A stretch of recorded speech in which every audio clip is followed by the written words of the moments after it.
Welcome back, Dodecadorks. We're the 12-sided guys. We have Matt as Pine. Hi. Scott as Rousse. That's me. Sabrina as Nari. Hey there. Jordan as Richter. Good evening. And me, Paul, as Roosse's super toxic ex-boyfriend, Farron.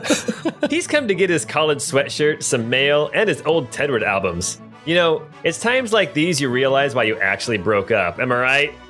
Anyway, go check out our Discord and chat with us. Also, you can check out our character sheets, some bonus episodes, and even see a wiki and maps by becoming a patron at patreon.com/12sidedguys. But of course, just spreading the word either by telling people about us or by sporting your Dodecadork drip around town is so helpful to us in getting the word out about this podcast. Anyway, if blast processing made you rethink your purchase, then this podcast is for you. It's Crystal Codex, episode 98.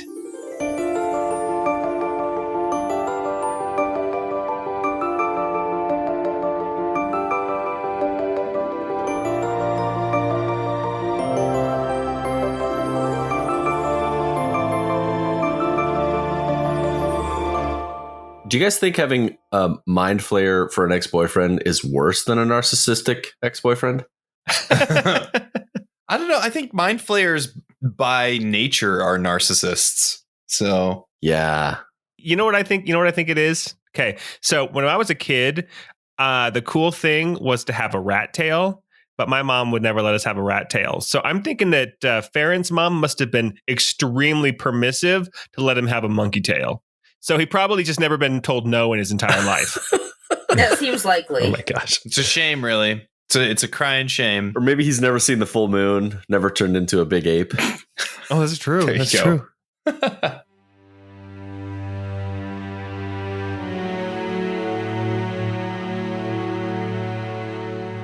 Dear Ivan. No, that won't do.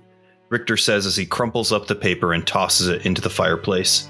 It catches on the still glowing embers of the small, now mostly extinguished fire he lit an hour ago. The Richter family house in Almar was dark this evening. Only a single candle and a few hall lamps gave light to the home.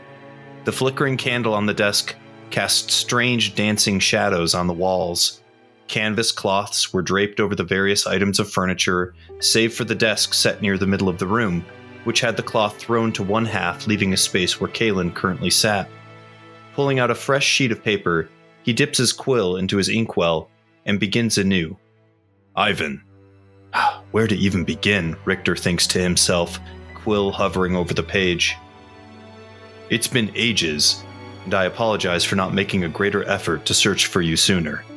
I assumed that, like myself, you found yourself occupied by the demands of career, or, lords and ladies willing, a family of some sort.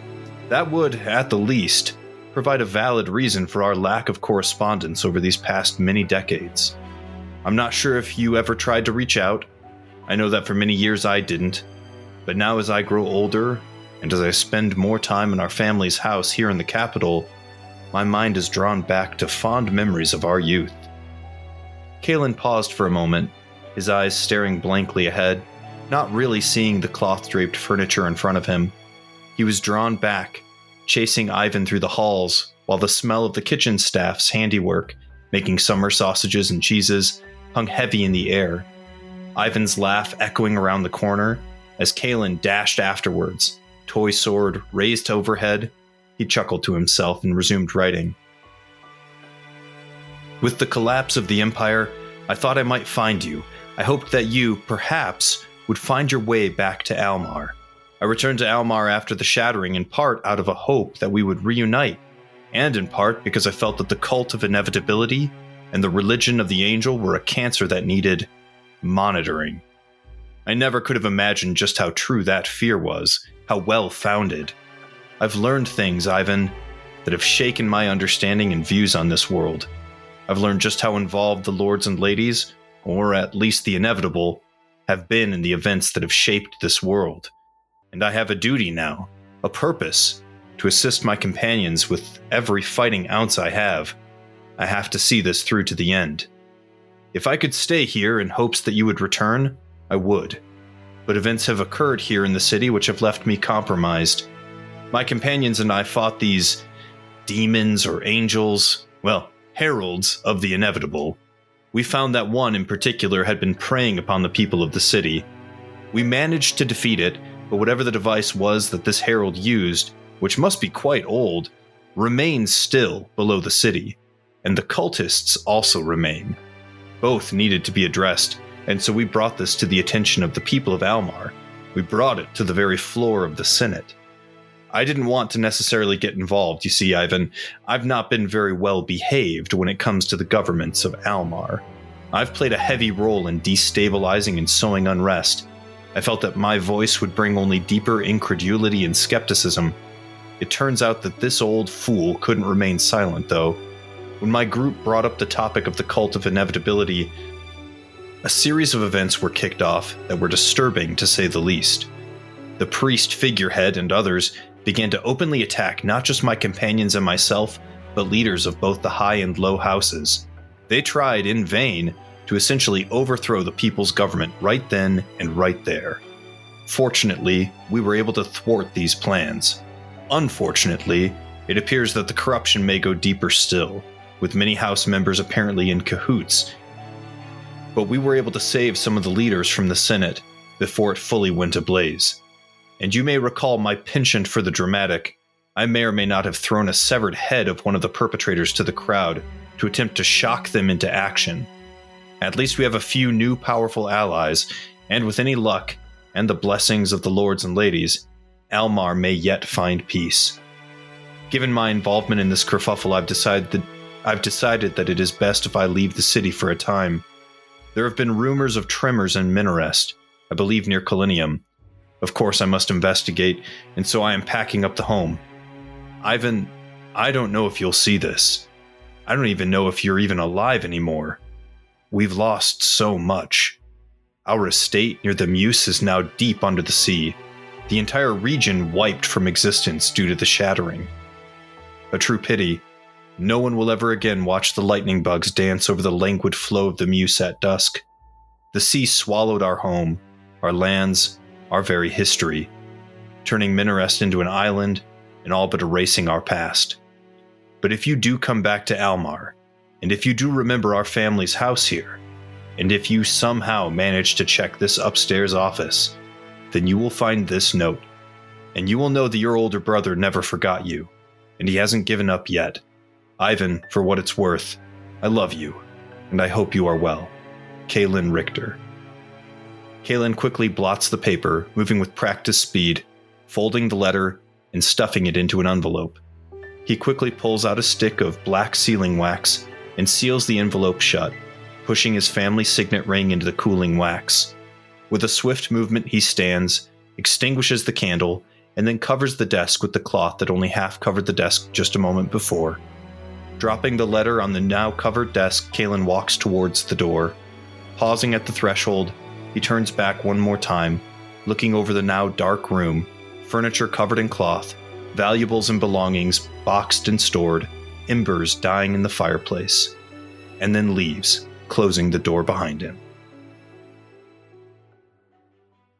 Whoa.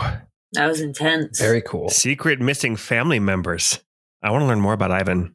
Oh, in my head, I had this whole crazy backstory thing. I mean, I shared my big, long write-up on Kaelin's history, but yeah, he and his brother were separated at a young age when his parents died tragically. And the idea is that Kaelin was brought over to the Menorest side of the family and then was raised by his uncle, who was a military leader, whereas his brother was taken by their grandfather, Duke Fyodor, who was kind of like the head of intelligence under the Empire. And he never saw what happened to Ivan after that. That's amazing. Dude, that name, Fyodor, that's amazing. Why is your character named Kaelin and not Fyodor? It should have been. It should have been. Well, after those events of Richter writing that letter and leaving it in his home, our party, Nari and the Boys, they boarded this large airship. It was a big kind of bulky, kind of fat cruise liner type of It's a tub. type of vessel. It's a big tub. It is a big tub, almost as wide across as it is long. And there, with other people looking to travel to Menorest, they actually set sail to the skies, leaving the city of Almar with at least one ally aboard. Gerard and Porthos actually hitched a ride on this very same vessel. And the first day of flying was relatively uneventful. That is until night came, where last night Nari was awakened by something, a shift in the ship. She felt it. It was just enough to wake her up, but nobody else woke up. She felt the ship actually start to bank and turn and head a different direction than it was supposed to be going. That caused her to get up and start walking around the cabins, where she went back to the room where Pine and Rousse were staying at the aft of the ship. And there she saw the door was open, and Rousse and Pine both lay in their beds, and standing over Rousse was a thin, muscular, kind of dark hair, ponytailed, wearing man with a monkey tail, who had a whip in one hand and a blackjack in the other. And at this very moment, we are going to roll initiative.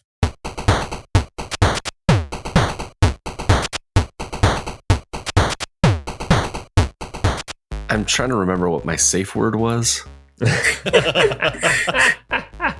It's a good thing that it's cold up here because we're so much higher up, so Pine would still be covered all in the blankets. Otherwise, you would see that he sleeps in the nude, even when sharing a room. The safety word is aardvark. Trombone, always trombone. Yeah, but it's got to be a word you're not going to use while stuff is going down, though. That's true. All right. So trombone, that's out the window. Rousse got an 8. Nari got a 4. And Richter got a 6. And Pine got a 24, not 20. All right. And let's go ahead and get this party started. Okay. So at this moment, we have Nari has approached Rousse and Pine's room here in this airship called the Brass Butterfly, wearing just her clothing. She's not wearing her armor because she literally woke up from a dead sleep. And Rousse and Pine are both laying. This room is pretty small. It's about 20 feet wide. I mean, it's very large for an airship, for any kind of a ship cabin. But it's 20 feet by about 20 feet. And there are 2 beds in here that are very nice.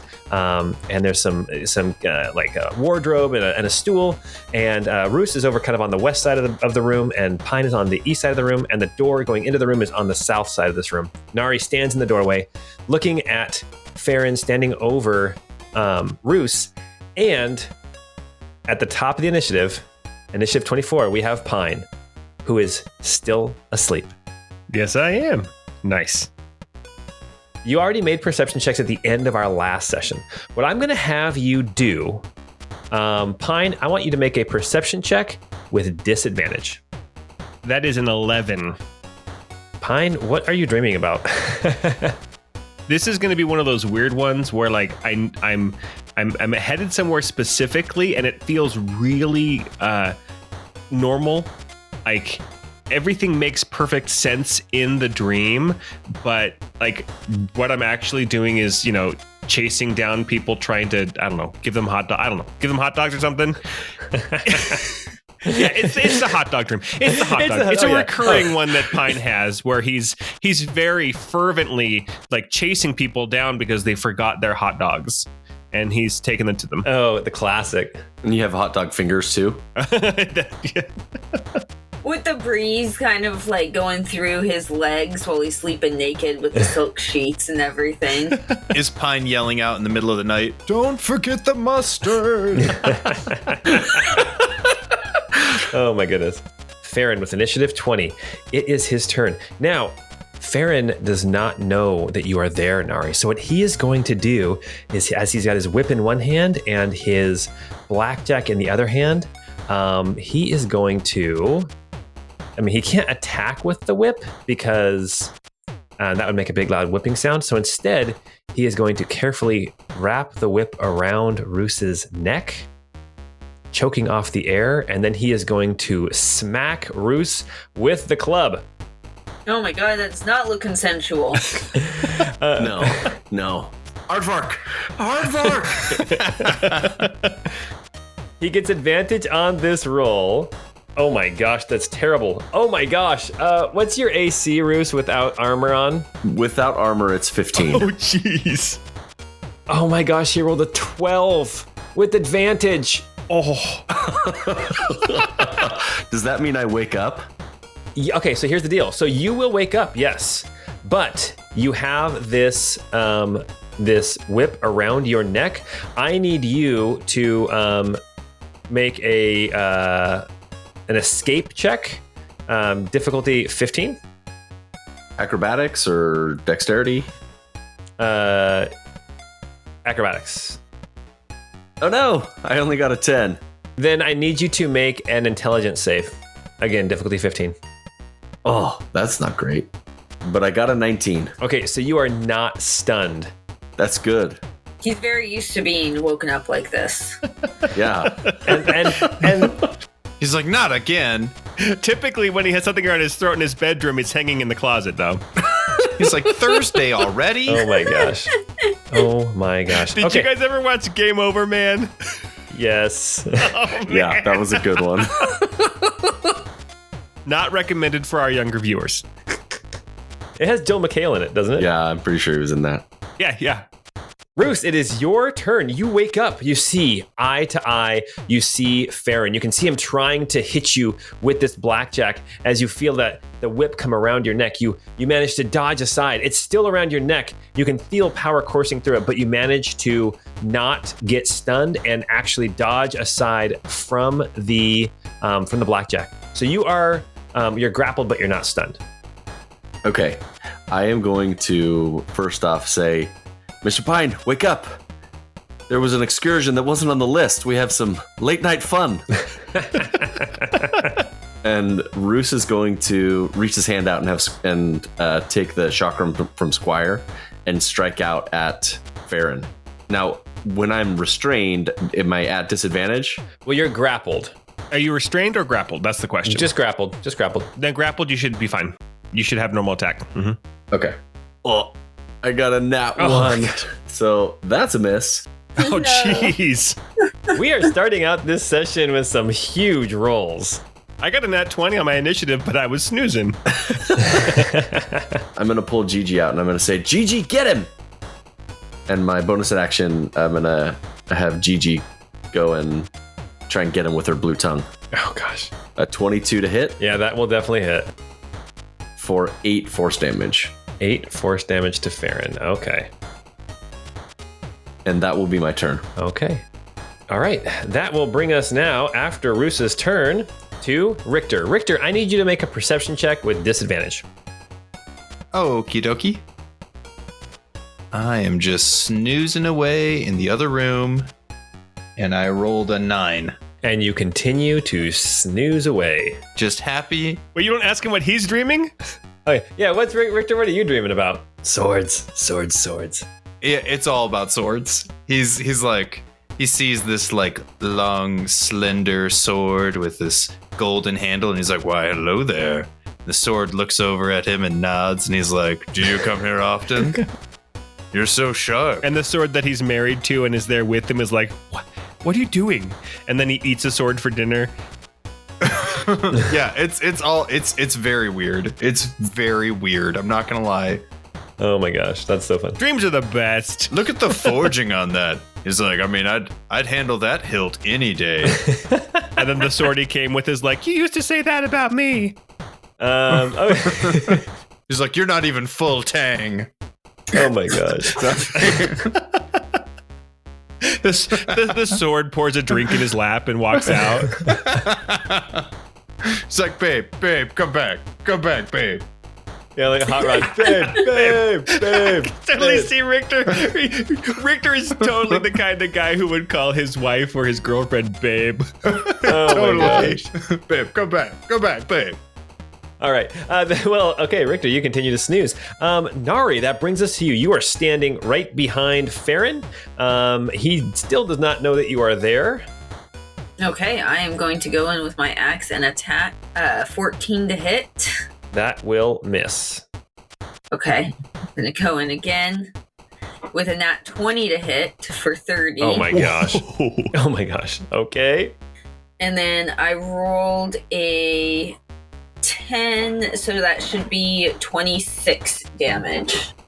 Oh my gosh. And then I get to swing another time. And that's a 21 to hit Yes. for 9 damage. And I am going to use my Axe of the Adjudicator and try to get this guy to take a knee. So he's going to make a DC 13 Wisdom. He rolled a natural 6 and he got a 12. Oh, no. Yeah. Get wrecked. All right. So grovel to his knees. Oh my gosh. Oh, that is something else. My goodness. Okay. All right. That's my turn for now. All right. That brings us now back up to the top of the round. Pine, you wake up in your bed. You see this monkey-tailed, thin, good-looking man with a dark ponytail who just got clobbered by an axe and now has kind of a slack look in his eyes as he is going to kneel down to accept his fate. Okay, so before Pine realizes all this, he'll say, having heard Rousse call out for GG, he'll be in his bed and he'll say, Rousse, did you seriously pull out your lizard in a room you're sharing with somebody else? You're gonna go blind, man. Then he'll open his eyes and see what's going on, and they'll be like, whoa! And he'll hop up completely nude, and of course his sword is underneath his pillow. No, his sword is on the pillow next to him, laying there as if it was a woman. It's a Menorest thing. He and Richter have that in common. He can relate to Richter, yeah. And so I think item interaction will be to draw my sword, but then for my action, I'm also going to pick up my cane, and then I'm going to go surround surround Farron on the other side over by Nari. Okay. Actually, no. I'm going to stand up on the bed. I'm going to stand up on Rousse's bed next to Rousse, so I can kind of be there and like maybe cut the whip if I need to. Okay, well, that now brings us to Farron. Farron, he doesn't let go of the whip, so it is still around Rousse. But he does look at Nari and drop down to one knee and bow his head before Nari. And you can see right at the very end as he kind of drops his head, his eyes go big like, what am I doing? Like he just barely realized what he is doing. But and he's like, aardvark. His turn is now over, and that will bring us to Rousse. Do I need to make an intelligence save again because it's around my neck still? Or Yes, you do. Yes, you do. Oh man, I got an.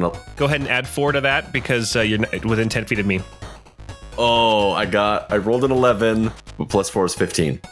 I'm pretty sure that barely saves. Nice. Oh my gosh. So I'm gonna strike out at him with the chakram again. Actually, no, I'll do the dagger. So I'll do item interaction, pull my dagger, and then. And you have advantage on these because he is kneeling. My goodness, I rolled a 1 and a 3, so I got a 14. Rousse is just having a hard time. You know, you look in Farron's eyes, and you just can't forget all the good times. It's true. Let the good times To roll. be fair, that is quite a way to be woken up. Yeah, it's pretty hard when you wake up. I mean, Pine's hard right now. I'll do an offhand strike with my chakram to see if I can hit him.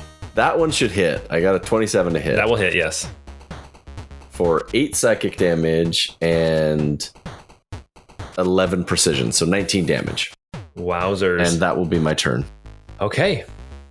Rousse, your turn is up. Richter, it's your turn. All right. Let's see if I wake up again this time. Yes. Ooh, this time I rolled a 21. You hear commotion coming through the wall. Your room is down a different hall, but it shares a wall with Rousse and Pine's room, and you can hear some serious commotion going on the other side of this wall. And it coincides with your dream, so right when the sword that you were on the date with slaps you, you wake up. He's like, but it's a scimitar. They make me want to scimitar. Oh my gosh.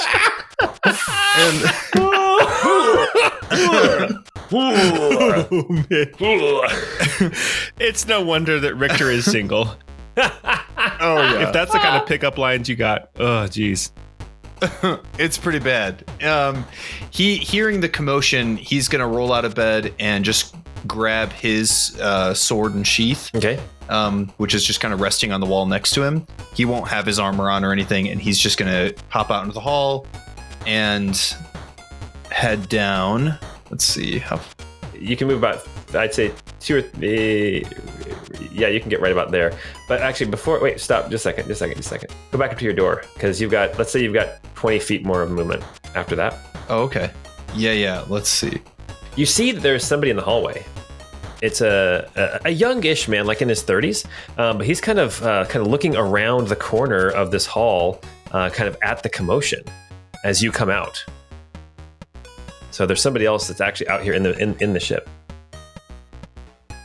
He's, I think, inherently Richter doesn't trust him, but he's going to play a little bit dumb. So he's going to have his sword, or like his hand on the sword hilt.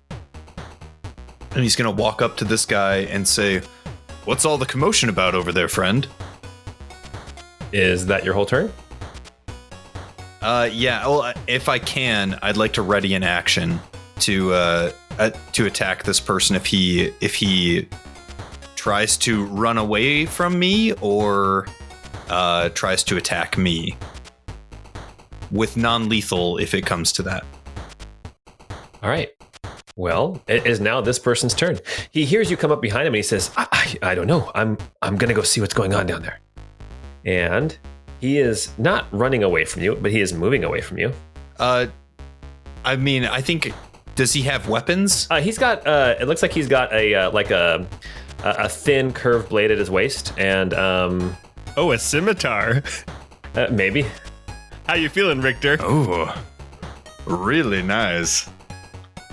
That's a fine blade, sir. You know what they say. I always say it makes me want a scimitar. Oh my gosh.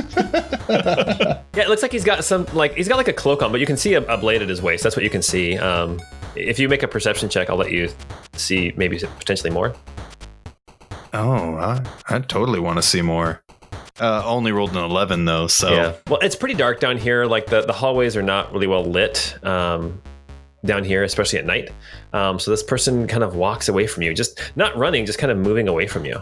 And it's funny that you said you wanted to see more, but because that's actually his name. It's Seymour. Actually, his name is not Seymour. Pine and Rousse. Farron is standing in front of you. Nari is on the other side of the bed, on the other side of Farron, and stepping in the hallway right behind Nari, you see a shape. I want Rousse and Pine to make perception checks. Nari, your back is turned because you're focusing on Farron. Pine rolled a 23. Rousse got a 16. You both recognize this figure. Pine, you catch on just a little bit quicker than Rousse does with your 23. You see a well-dressed young man with dark hair. He's got a sword in his hand that he has drawn as he's walked down this hallway. And Pine, you recognize him as the butler of Renato Pello. Oh, damn it. And I think your first thought is, what the hell is this guy doing here? I know. As he strikes Nari 3 times. Okay, Nari, you've got 3 attacks coming your way. Each of these gets a +8. So we have 2 scimitar attacks. We've got a 17 or a 10. The 17 will hit. So that first attack with the scimitar is going to deal. Then that's going to be 6 slashing damage plus 11 poison damage. So a total of 17 damage from the scimitar. And then in his other hand, out cracks a whip. And it is going to try to strike you again, and only a 10 to hit. My rolls are terrible today. Holy cow. I feel like Rousse. Sorry. No, it's okay. Poor thing. Nari, there is somebody behind you who has just attacked you. And then after those attacks, then he barks out to Farron. He says, Farron, on your feet! And then Farron will get a free action. And with that, even though he is in the process of groveling, Nari, a whip comes cracking out at you for 15. Does that hit you? Sorry, yes, it does hit me without my armor. The whip comes off of Rousse's neck and comes cracking down at you. It is going to deal 2d10 plus 4, which is going to be a total of 16 damage. Holy crap. Followed by, I need you to make an intelligence saving throw difficulty 15. I really feel like I'm being attacked here, but I did get 19. So. Oh my gosh. Plus 4. Okay, so Nice. you are not stunned either. Wait, and sorry, how much damage did he do to me? 16? 16 slashing damage, yes. Okay. Okay. All right, and with that, this young butler who, somewhere in the back of your mind, Pine, you remember the name Azario. His turn is over. Nari, it is your turn. You've just been struck by a whip from the man groveling in front of you, and also there is somebody behind you with a sword and a whip who is attacking you.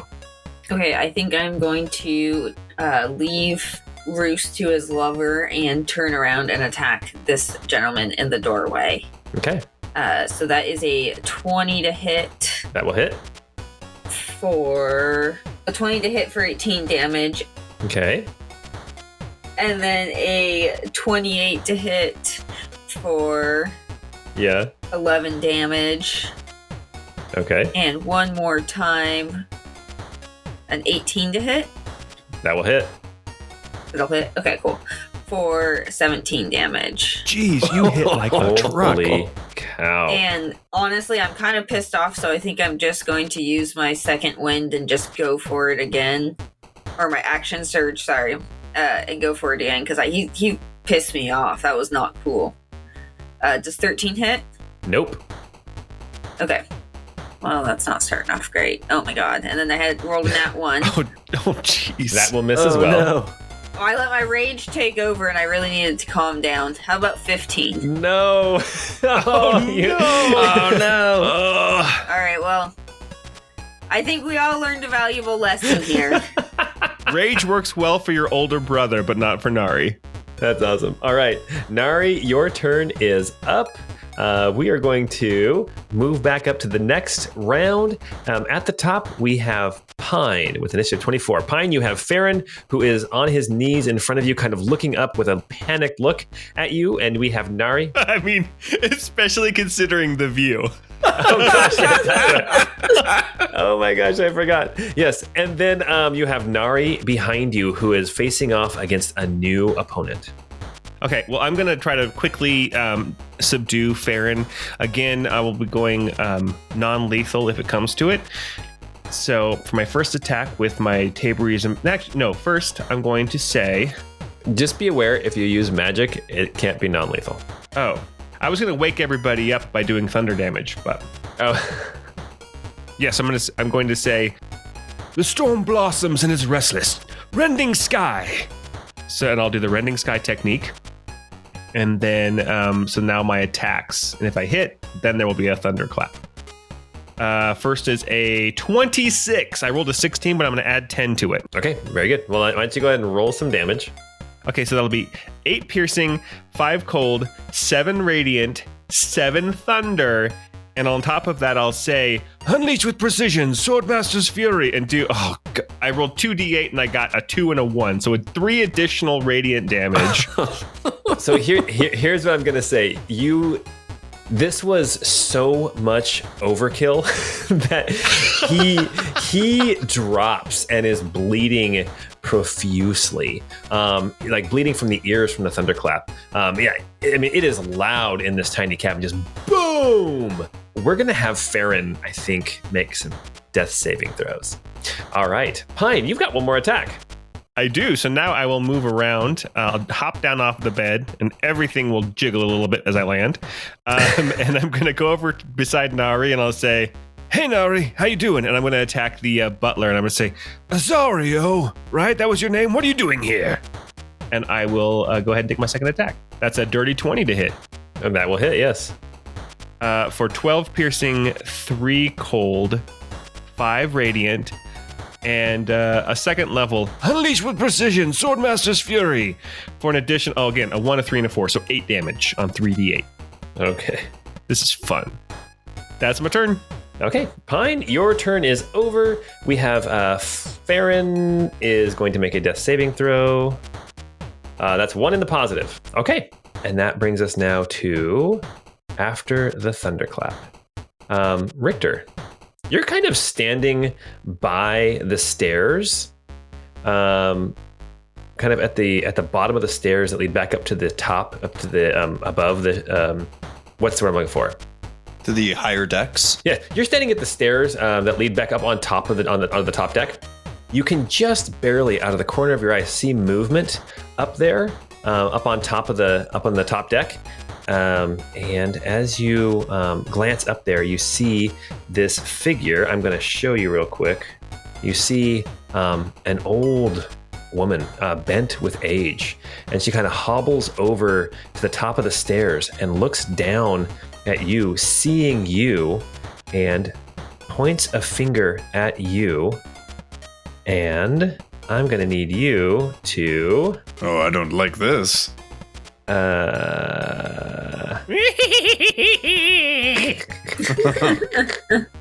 Okay, so she points down at you, Richter, and there are going to be 3 blasts of this arcane energy come streaking out of her hand.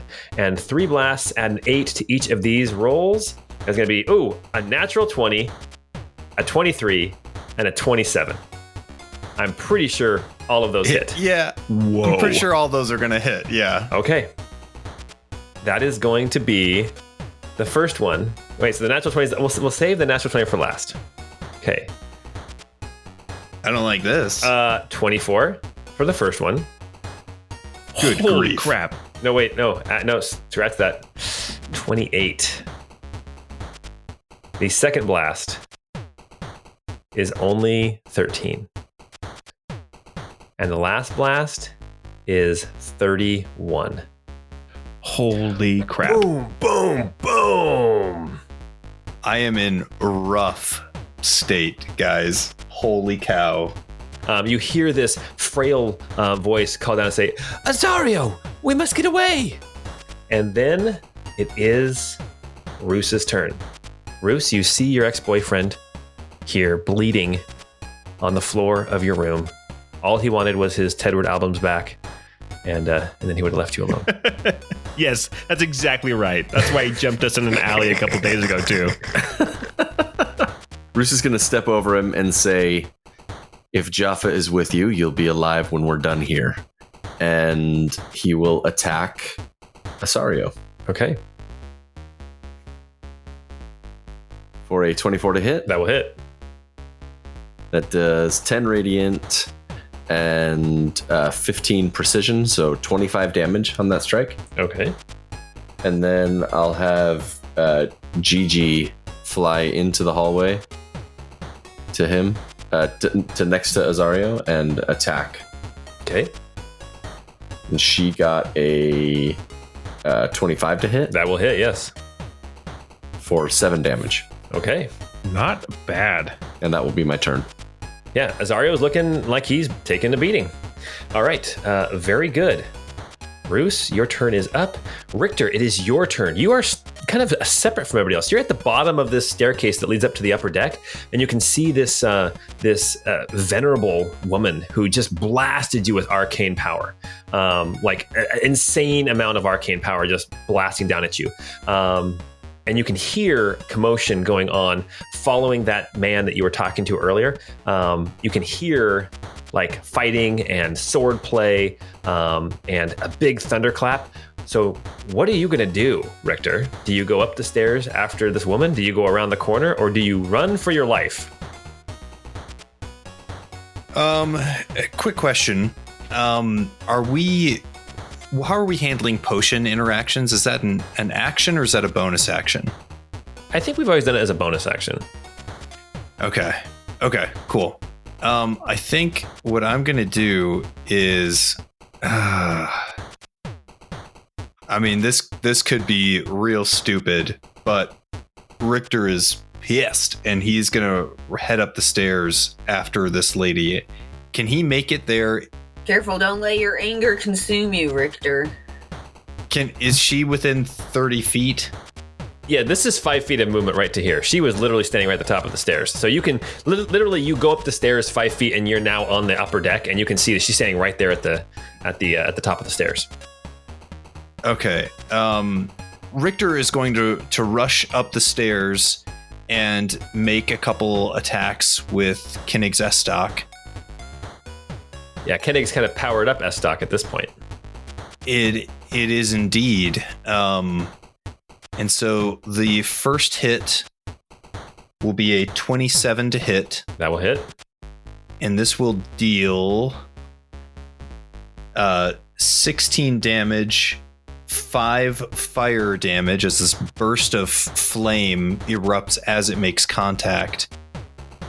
And we are going to also cry out, Oh no. Are you going to set the airship on fire? Well, one of the spells she could have done was Lightning Bolt, and then she decided against it. Yeah, that would have set things on fire, yes. Yeah, exactly. So he yells out, Lord Astraman calls you to his to await his judgment, and he will do a banishing smite on her for an extra 25 force damage. Oh my gosh. Whoa. And if she now has fewer than 50 hit points, she is now teleported to a different plane of existence for 1 minute. Richter, your S-Stock glows with this power and lights up with flame. And as you strike this woman, definitely the oldest woman you've ever hit, as you strike her, make it sound like you strike women a lot. That is such a weird description. This is definitely the oldest woman you've ever hit. She's so old. Just downright feeble. That's why I said it. Well, she looks feeble, but you know that the power that she's wielding is not feeble at all. You know that your blade strikes true, and you know that this skill that you learned from the Eastern Sky, that it should work, and yet it does not, as she has more than 50 hit points left. Good grief. Okay, well then I'll make my second attack, 22 to hit. That will hit. For 15 piercing damage and 11 fire damage. And I will also yell out, you have been judged and found guilty. Swordmaster's justice. And will go ahead and do a, let's see. A 5th level smite. Yeah, 5th level smite. Oh my gosh. This is a 6d8 for another 38 damage. What? Oh my gosh. You just dealt 110 damage total to a little old lady. Richter, how do you feel as you strike this woman and she crumples to the ground, reaching for her life alert button? So good. I feel really good about this. And Help, I've fallen. I've fallen. I can't get up. You knocked her off of her jazzy. Oh, God. Oh. And since that was 5 feet of movement, I'm going to use the rest of my movement to go back down the stairs. Okay. And try to, okay. And then I'm going to go 15, 20, 25, 30, and move down the hall towards the rest of the group. Can I just say how amazing? You did 6d8 for that smite, and 3 of them were 8s, and the other one was a 7. That was huge damage. Yeah, that was amazing. Oh my gosh. What? If I can also do just one thing, as I'm running, I'm yelling, "There's more on the deck!" as I get closer to the room. All right. Very good. As you get closer to the room, you see this young man that you had seen in the hallway earlier. You see he has been fighting. It looks like he's got some cuts on him. It looks like Nari has been dealing some blows. Pine has been dealing some blows. Even Rousse has managed to get in there, even with his terrible rolls, and affect this young man, Azario. Azario looks to the left, seeing you running towards him, Richter. Looks back straight ahead at Nari, and instantly the whole area is filled with darkness, just black as can be. Richter and Pine, you guys have dark vision, and still you cannot see a thing. So you guys can feel and hear this person moving. I will let each of you make an attack of opportunity as this person moves past you, but it has to be with disadvantage. Yeah, we'll go ahead and give it a shot. Pine only got a 13. Richter also got a 13. Nari got a 12. Rousse got a 13. Dude, that's 3 13s and a 12. So nobody hit this guy as he runs past you. Richter, you can feel him kind of like barrel past you, but still you manage to swing out and miss. And it is so dark in here that no one can see anything. Nari, it is your turn. You are standing, you assume you're in the doorway, but it is so black and dark in this area. Okay, I think then at that point I am actually just going to heal myself a little bit and just attempt to make myself feel a little bit better, and I'll hold an action in case anything suspicious passes by me, but I'm not going to walk around swinging in the dark. Very good. All right, back up to the top of the round. Pine, it's your turn with an initiative 24. We scared that guy so bad he inked us like an octopus. Actually, Pine will say, "Don't worry, everybody, I got this." And he's going to pull out his... Well, actually, no, he has got to go find it. He's going to fumble around for his bag and find his red candle and cast the spell Daylight on this darkness. Okay, so it is dark. So, I mean, you would know where you put it. I'd say you could get it out and you could disperse the darkness, the daylight. If that's my whole thing, my whole action, my whole turn would be that, if that's possible. Yeah. So now it's going to be just this room then, right? Because walls will block it. So let me check. Because I think actually what it says is that it will disperse magical darkness. If any of this spell's area overlaps with an area of darkness created by the spell of 3rd level or lower, the spell that created the darkness is dispelled. So I'm going to cast it in this room. Oh, gosh. So our room is lit up like daylight, but now the darkness is dispelled. Yeah, it sounds like it dispels all the darkness, not just where the light touches. It just dispels the whole spell. All right, everybody, go get at it. Somehow this lighting looks better on you. I don't know what's happening. Take it in, everybody. Take it in. Something about an old wrinkly man standing out in the sun. Fine, that was your turn. Farron is going to make a death saving throw. A 19, that's 2 in the positive. He is about to stabilize. All right. And we'll skip the poor little old lady up at the top who was just trying to figure out what was going on down here and saw a suspicious character. Rousse, it is your turn. Rousse, you are standing in your bedroom. Nari is standing there, kind of in the doorway, but you don't see that man who was attacking you, Azario, the butler of Renato Hello. For the item interaction, Rousse is going to bend down and pick up the whip and the sap and say, "I hope we do get to talk again soon." And step out of the room and see, let's 5'10". Oh man, we didn't see where the guy went. I'm gonna run. I guess the furthest I could get down the hall would be past Richter. Did I count right? 5, 10, 15, 20, 25, 30. That's 30 feet. And I can see him just around the corner from me. Yep, looks like he's just about to head up the stairs, yes. So is he within range? I mean, I can barely see him. Yeah, he's around the corner. So since there's the wall in the way, I'm going to give him a bonus to his AC of +2. Rousse will strike out with his... Actually, with his dagger. Okay. And I got a 20 to hit.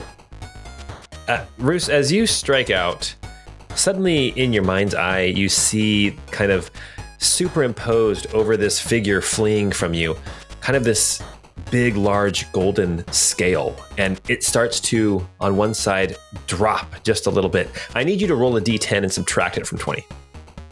Oh no! Oh yeah, I forgot that you made a terrible deal with a god. A 7, so a 13 on that to hit. So that will miss. Okay, then bonus action, I'm gonna throw my chakram at him. And that was an 11 to hit, so that misses as well. But I'm gonna shout out, he's right here around the corner. Okay. That will now bring us to Richter. Okay. Richter's going to burn his last spell slot and say, the Frozen Blade spells disaster, frigid retribution stance, and give himself 25 bonus hit points. Oh my gosh. Nice. Warlocks, man. He will charge around the corner and have some attacks at this guy trying to run away. Hold on really quick. Is that a bonus action or is it a full action? Oh, that's a full action. You're right. That's a full action. No, you're fine. I will still run over this way and see if I can't maybe get in front of his path to the stairs. And the stairs are kind of wide. He can go past you. More than likely, he'll be able to slip past you, potentially, unless you can strike him with like a reaction. Very good. It is now Azario's turn. Azario is going to attempt to flee past you. Let me check one thing real quick. Sorry. That is such a bad idea. Oh, I think it'll be okay. No, it's not going to be okay. Never mind. Sorry, I'm looking at this spell. Yeah, bad idea. Okay. Rousse. Azario leaves your threat range as he tries to shuffle past Richter and up onto the deck. Richter, he's going to move past you as well. So you guys both get attacks of opportunity. Rousse got a nat 20. Oh my Nice. Nice. Okay.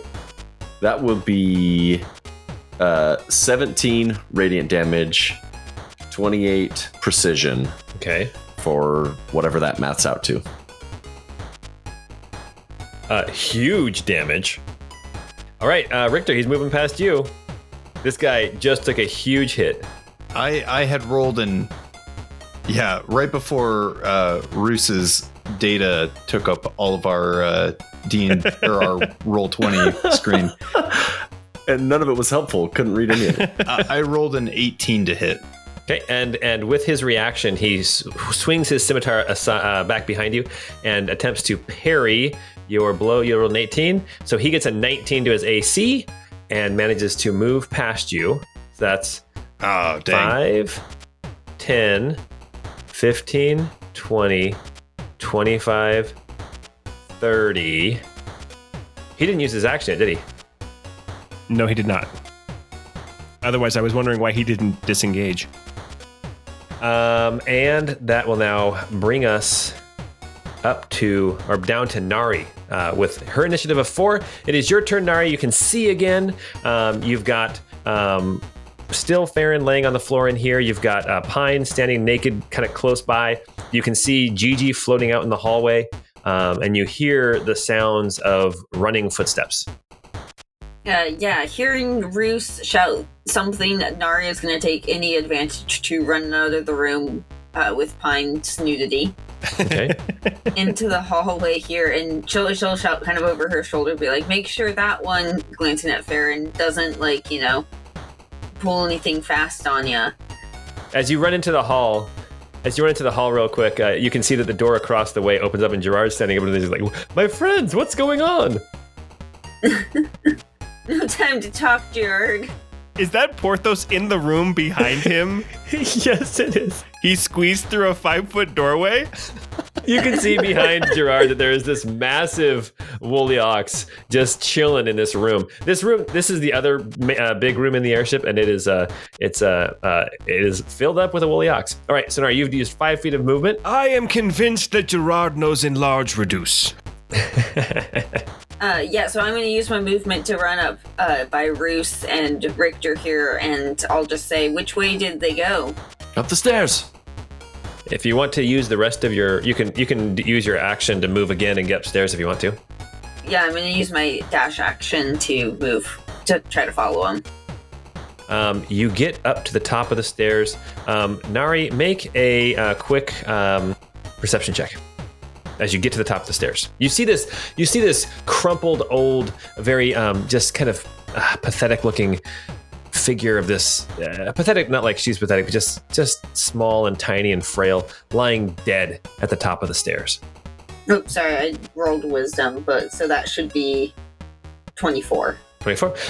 Nari, as you get to the top of the stairs, you glance towards one side of the ship, just as you see a figure leap over the gunnel and off the ship and out into the air above the country of Racolia.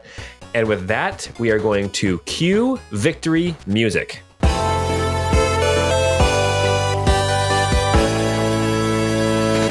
I could throw a chakram at him. Falling is very fast. So I think by the time you got up here and looked over the side, he would probably be out of range. Okay. We learned falling was fast when I said that. Remember when I said a rock took like 8 seconds to fall, and you guys were like, "Whoa, hey now, that's like 40,000 feet." Remember? So now it's my turn. Hey now, guys, come on. 6 seconds of falling is a long ways.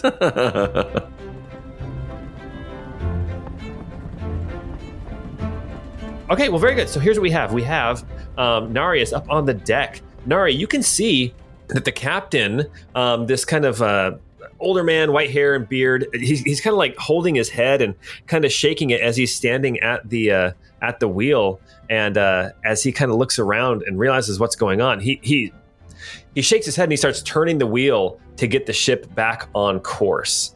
Pine and Rousse and Richter, you guys are still down below. I think Gerard closes the door again and goes back to bed. And you have Farron here on the ground. Pine, actually, I guess maybe we should stay in initiative just for a little bit longer because Farron does need to still make death saving throws. But Pine, it's your turn before Farron gets to make that saving throw. Okay, Pine is seeing him now. Like, Pine doesn't know what's going on. Like, Pine doesn't know the fight's over. So he would actually ignore Farron on the ground and come out and, well, he'd grab a blanket as he's coming out of the hallway. That's 5 feet. Let me go. He would come up here. How did you find the smallest blanket in the entire room? I was looking for a blanket, but I found a hand towel. Anyway, and he came up to Richter and he said, and he'll say, where is he? Can I see the dead woman? Did you go upstairs? Where are you at? No, well, I have the distance to go upstairs if I wanted to. Right now you cannot see the dead woman. No, the dead woman is up on the deck. I'm going to go up right next to maybe the last of my movement to come up onto the stairs there next to Richter. So if I can see up the stairs and see a dead woman at the top of the stairs, can I? What you see is you see Nari's legs, and then you see a crumpled form just past Nari. Okay. All right. So I'll just say, where did he go? And I'll wait there, ready to attack anything as soon as Richter tells me or anybody tells me where he went. Farron is going to make another death saving throw, and with that, we can now leave initiative as Farron has stabilized with another 19. So I make really good saving throws, really good rolls when it's like, is this guy going to die? As Lady Jaffa. That's right. Yep. Okay. So here, that's where we are. So, what the devil happened? What was that all about? What happened to that old lady up there? I killed her. What? You see that Richter looks messed up, like just beat to hell, basically. Yeah. To let you guys know, I dropped. I know you don't like to know our stats, Paul, but we're okay at this point because we're not in the middle of the fight anymore. But yeah. I have 80 hit points at max, and she did 72 points of damage to me. Whoa! Man. Oh my gosh! Granny had to go. So that I recognized that guy. He worked for Renato Pello. He was his butler. We liberated him of a few Olmec slaves. Really? So the butler came after you? The butler did it, yeah. And then walking up the stairs, I guess I never saw the cook. So No, you just see this. But I'm assuming that's the cook. Not just some, like, again, a witch who was just on her way to Menorest. I'm going to Menorest. No, she is not going to meet her coven. No. Rousse is going to go back in the room and check on Farron. You see that Farron has stabilized. The bleeding, I mean, he's still bleeding, but The door's closed. I can't get in there. can't you open it? Click the door, dude. Click the door, dude. Weren't. That's so weird to be able to do that. I just Yeah, for anyone listening, we use Roll20 as our virtual tabletop. They don't sponsor us, but hey, Roll20, check it out. Sponsor us. Sponsor us, dude.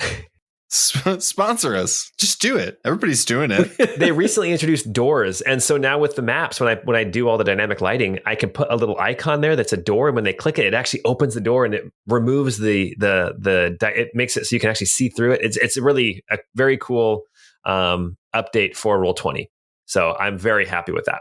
All right, Rousse, you go back into the bedroom, and you see Farron laying on the floor with blood and just bruising already starting to show on his face and on his arms.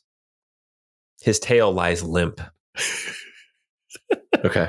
Rousse is going to bend down and check for a pulse. Yeah, make a medicine check.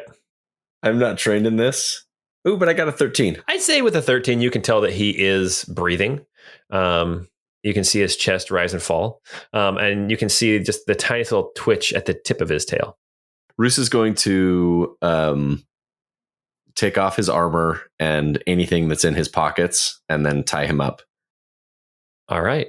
Pine will come back into the room while Rousse is doing that to put some clothes on. Yeah, you see Farron getting tied up. It looks like this is something that Rousse has done before. Well, yeah, I mean, I was there. Yeah, exactly. I'm talking. Get your minds out of the gutter. I'm talking about in this podcast, guys. Golly. So, Rousse, did he make it? He did. He'll survive. I was trying to pull my punches. I know he's, if not important to you, at least he's, somebody that you know and at one point cared about. But I felt like I needed to wake everybody because they were benefiting from secrecy. Yeah, I appreciate that. I think I was ready to pull my punches too, but I don't know. I've got mixed feelings. On one hand, I do care about him, but he's a mercenary. If this were just a hired thug coming to kidnap one of us that we didn't know, I'm sure any one of us would leave him bleeding to death in a gutter. I left it up to fate, and he did survive. So maybe there's something to that.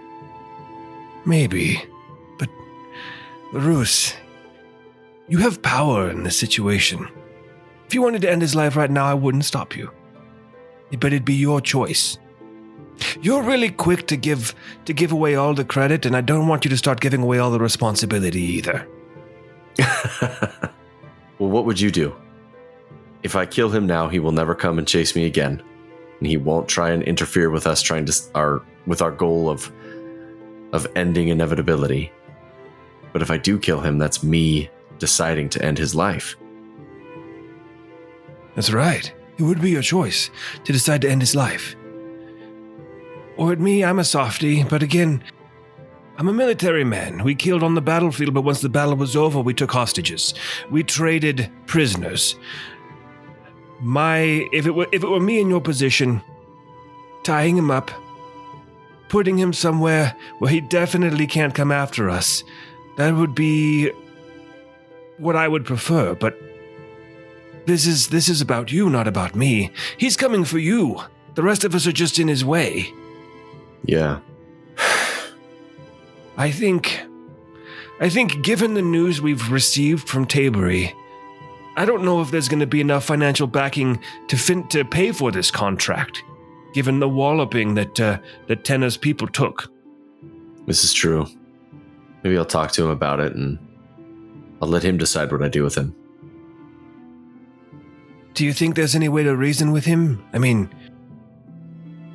Not unless Howling Talon retracts the contract.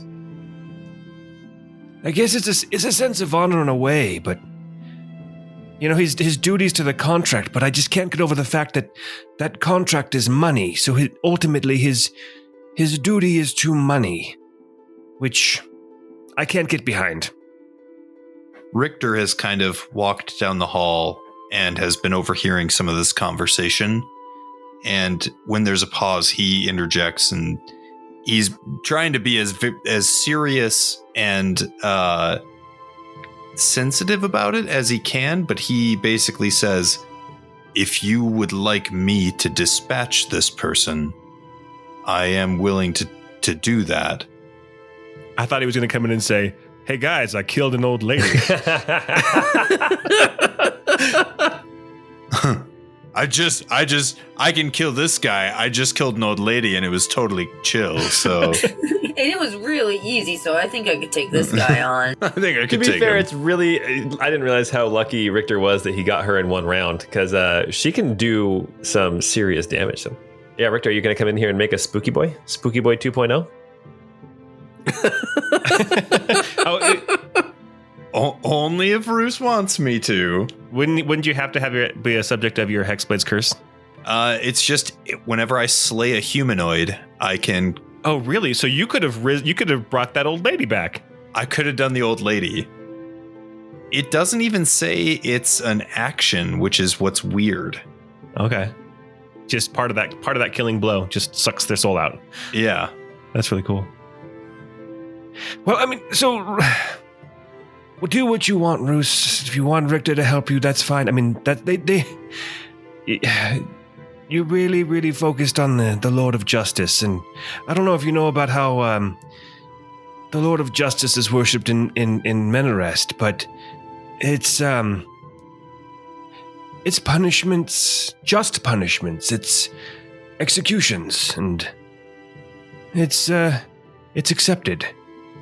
But if you wanted to keep him alive and just give him one of those, slow you down crystals, and we could just throw him overboard, that'd be fine too. Does somebody have one of those? Does he? I don't know. Rousse will start picking through his pockets. You see some crystals. Definitely some crystals in here. You see that there's a whip, there's a sack of crystals, there's the sap itself that's you've already taken off him. The armor that he is wearing is leather armor. It's nothing fancy. You do see a sack full of gold and platinum and things like that. A total of 273 gold on him. Rousse will take that. That'll almost pay for bringing the High Speaker back to life. That's right. And then you see that there is this sack of crystals. I'd say since you used to use these crystals, and you would definitely recognize are you thinking like Featherfall? Is that what you're thinking? Yeah, something along those lines.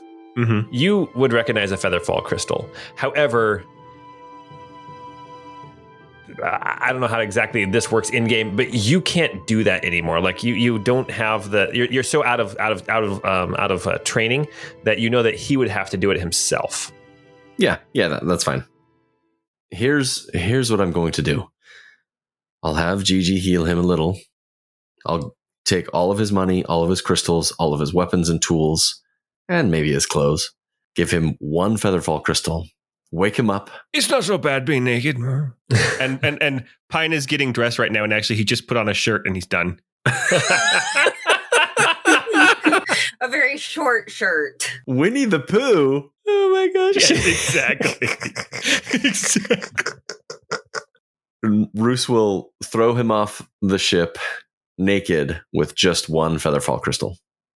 Give him a knife or something. He'll need to survive. Like, we're not over a city or anything.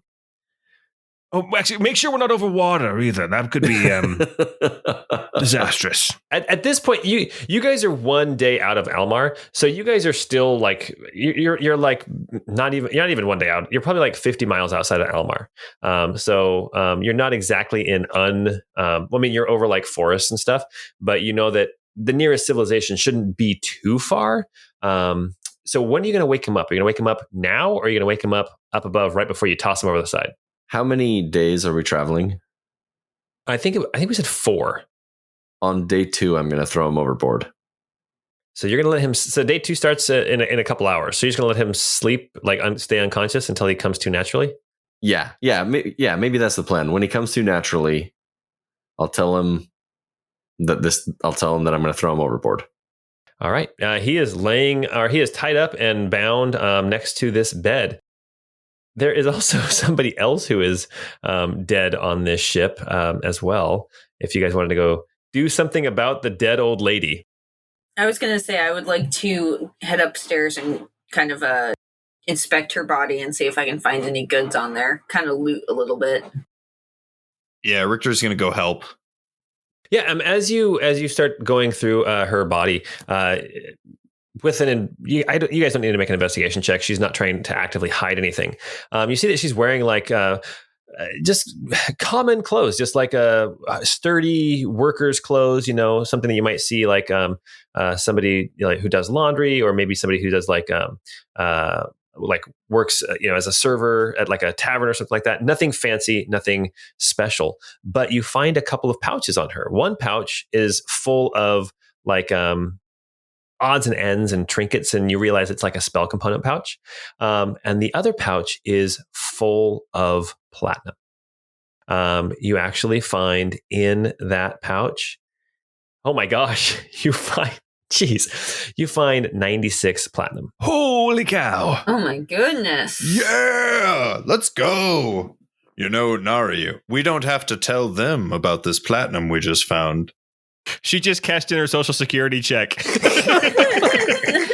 The only person who would even know who this woman is Rousse. And he has not been up to see her yet. So you find all this platinum on this random old lady that totally fried you, Richter. And then you also find a spell book. And as you're looking through the spell book, she did call to her ally, though, too. So we know that she was with him. Yeah, she did. You see this spell book, though, and as you're kind of looking through it, why don't you, one of you make an Arcana check with advantage, as you guys are both looking at it. I'm not great at Arcana, are you? I have a very little bit of benefit on Arcana. All right, well, you should use that benefit to our advantage. All right.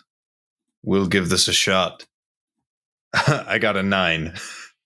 Okay.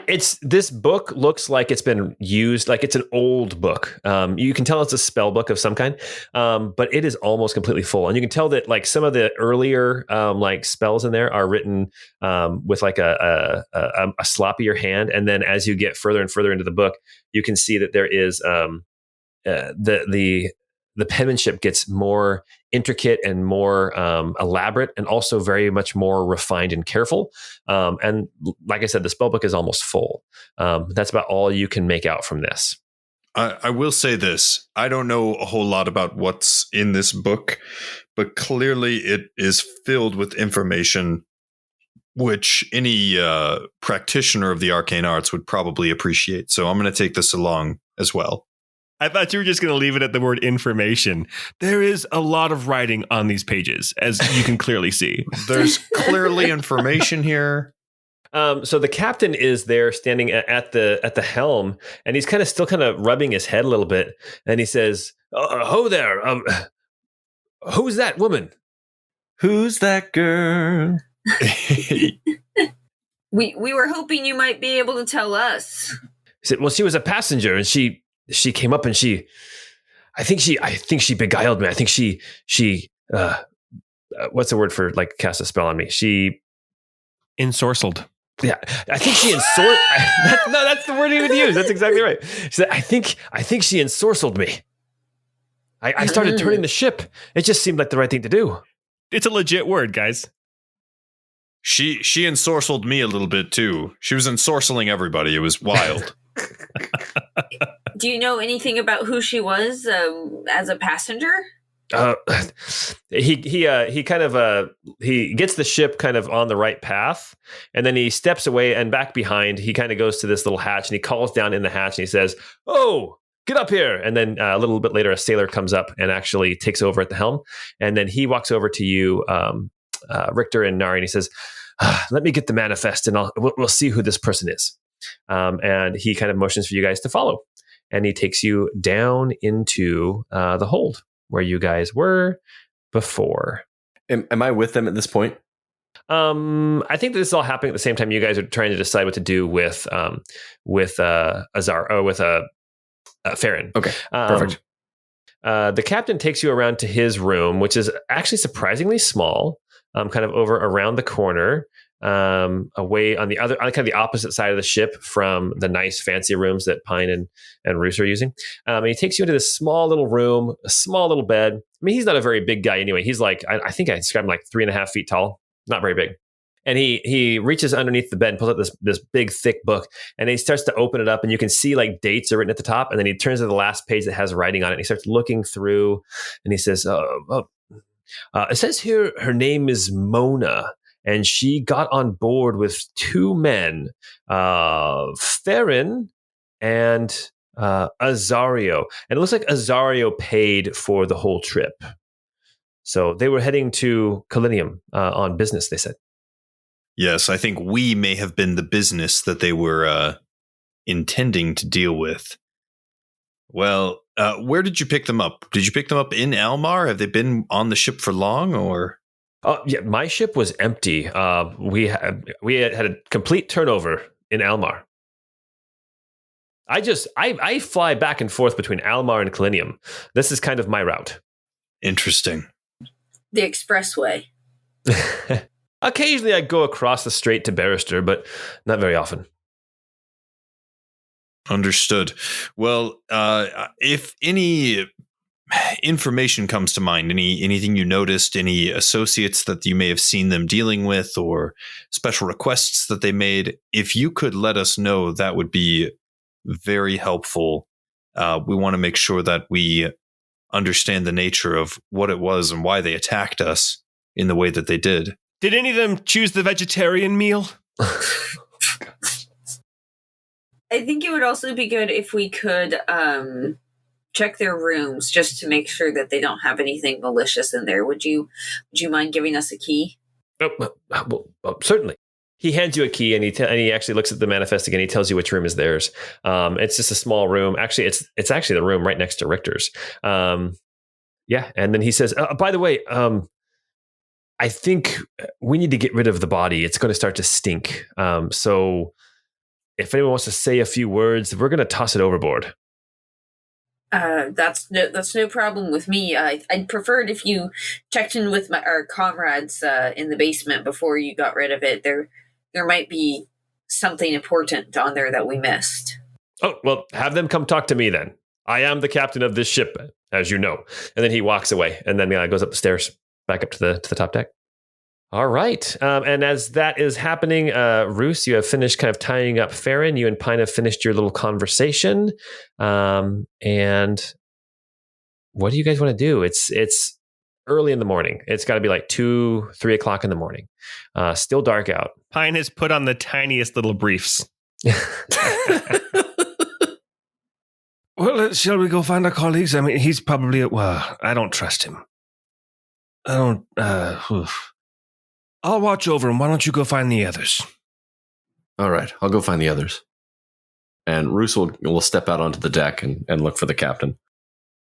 Meanwhile, Pine will move Farron away, like back behind the bed to the other side of the bed, so closer to the wall, and he will wad up some blanket to make a little pillow for underneath his head.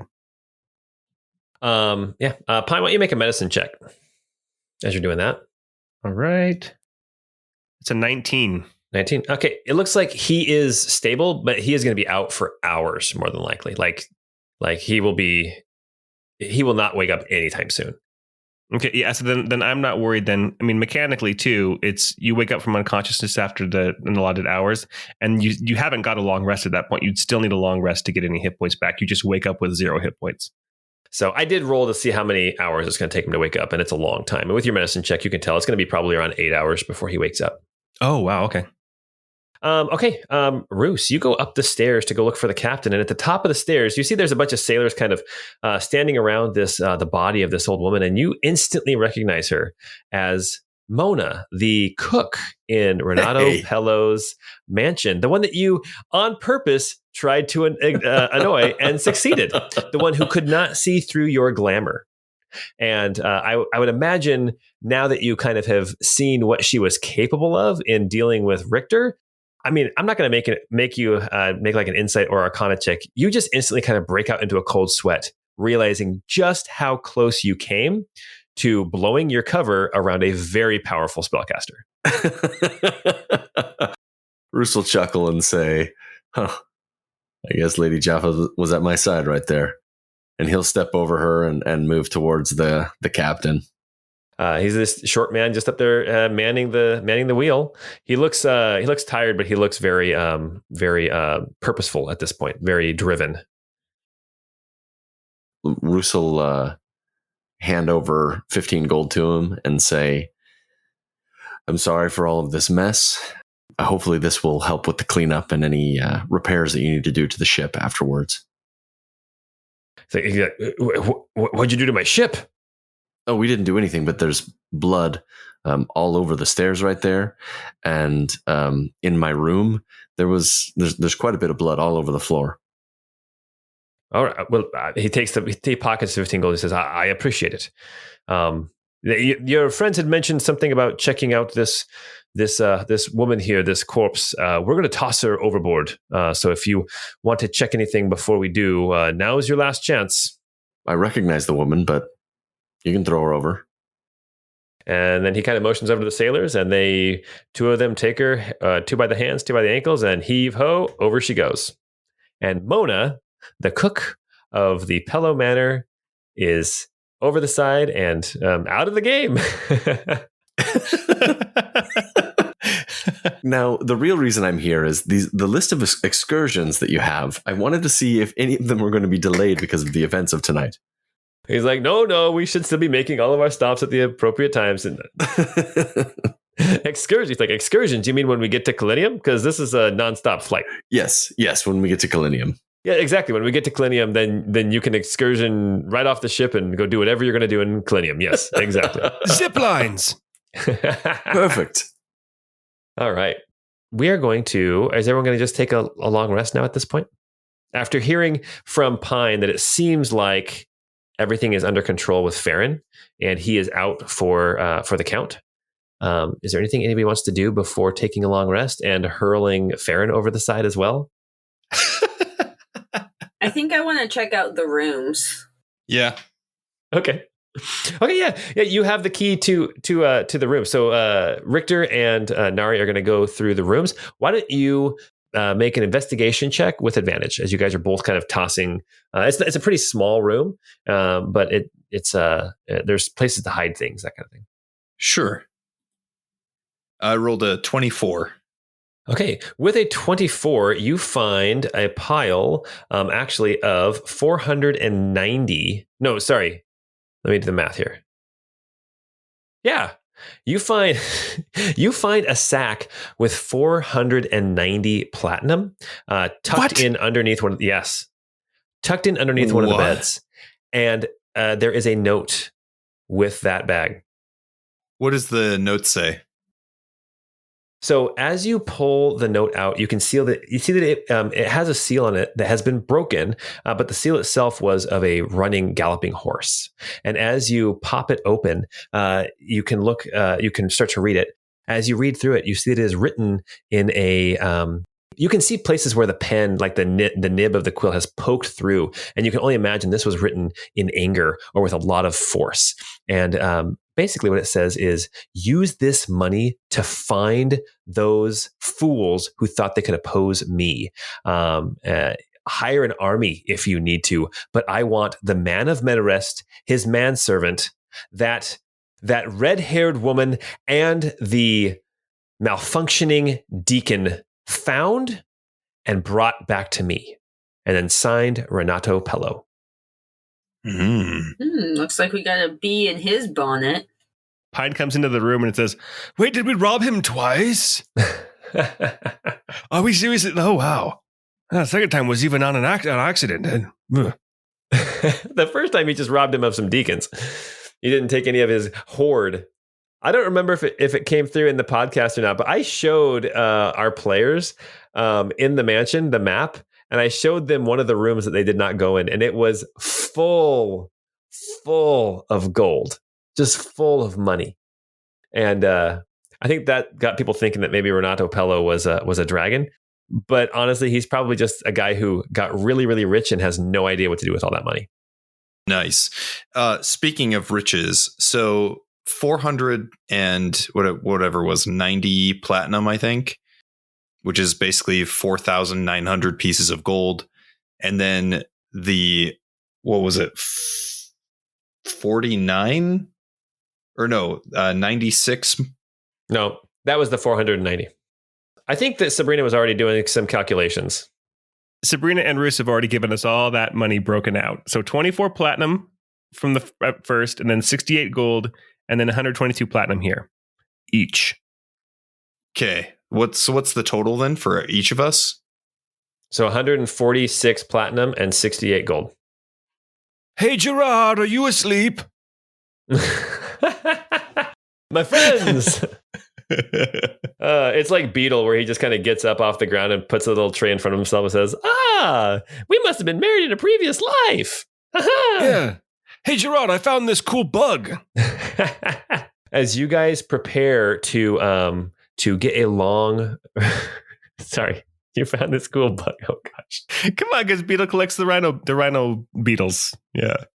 Well, anyway, as you guys are kind of getting ready to take a long rest and kind of call it quits for the night, we are going to also call it quits for the night and stop there at this point on your trek to Menorest here aboard the Brass Butterfly. Woo. All right, guys. Well, thanks for playing tonight. That was fun.